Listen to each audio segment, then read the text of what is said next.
Last fight, 8th round knockout of Frank Lux last March.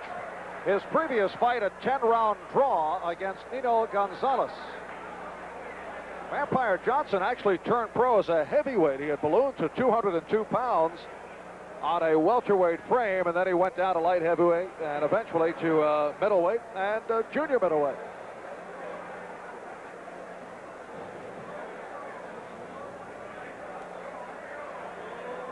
Set for round one from Maracaibo, Venezuela. Mugabi in the white and Johnson in the red.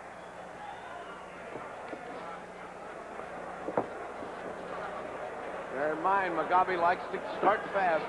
He likes to get in there and get this over with. Vampire keeps his hands off. He's had a record where he's never been off his feet. A record that stands in jeopardy today because he's standing in front of a man who has never heard a decision in professional boxing.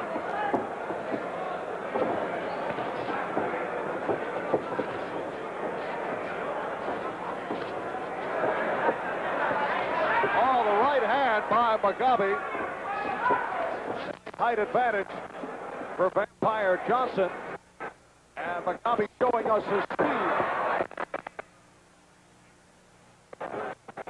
Mugabi, a junior middleweight, standing in, waiting for his title chances, which should come this fall. But to me, he looks like he's filling out to a middleweight.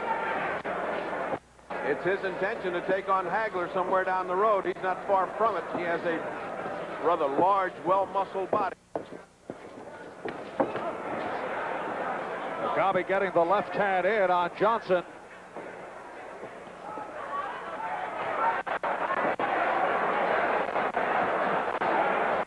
And John Mugabi getting down to business here as we hit the halfway mark of round one. I think he caught the Vampire's attention with that series of punches.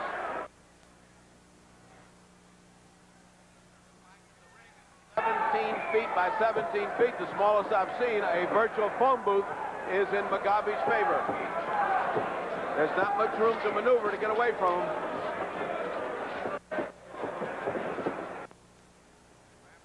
Showing a lot of motion this first round.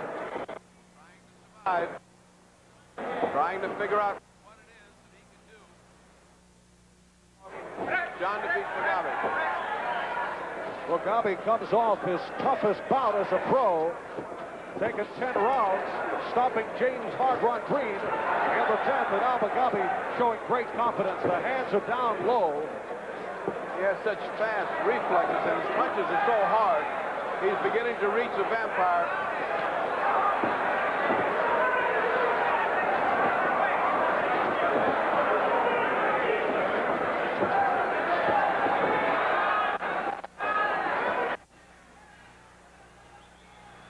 About 15 seconds left in round one.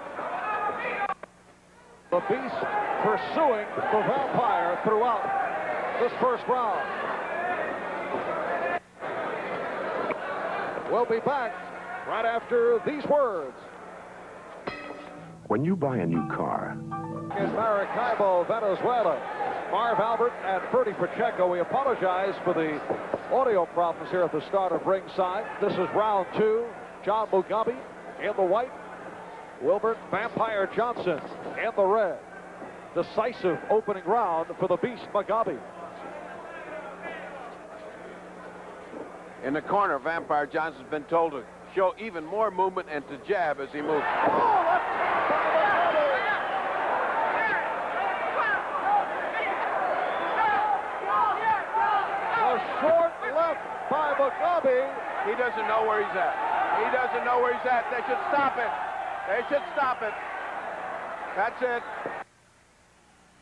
This mat has no padding whatsoever. His head hit there with a resounding thud.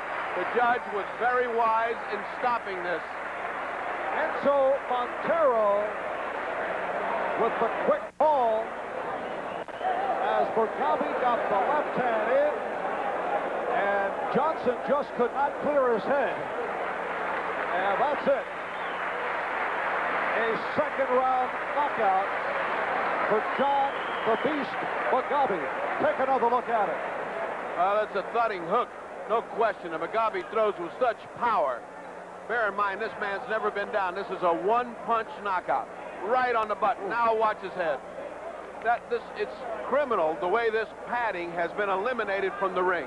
The ring is a pure boards with a very thin horsehair, which is not only devastating to the legs, but when they get hit, watch the head bounce up there.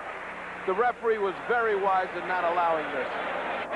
Plus, as you mentioned, a very small ring. I wonder how Vampire Johnson's people could scout this out and say, okay, this is fine, 17-foot ring against a power puncher like Mugabi, and accept these conditions. I think it's just an immature move on their part. They're not professional enough to object. I would have objected. My fighter would not have come into a 17-foot ring with no padding whatsoever on the floor. John Mugabi making it a record of 22-0, all 22 by knockout, as he takes out Vampire Johnson early in round 2.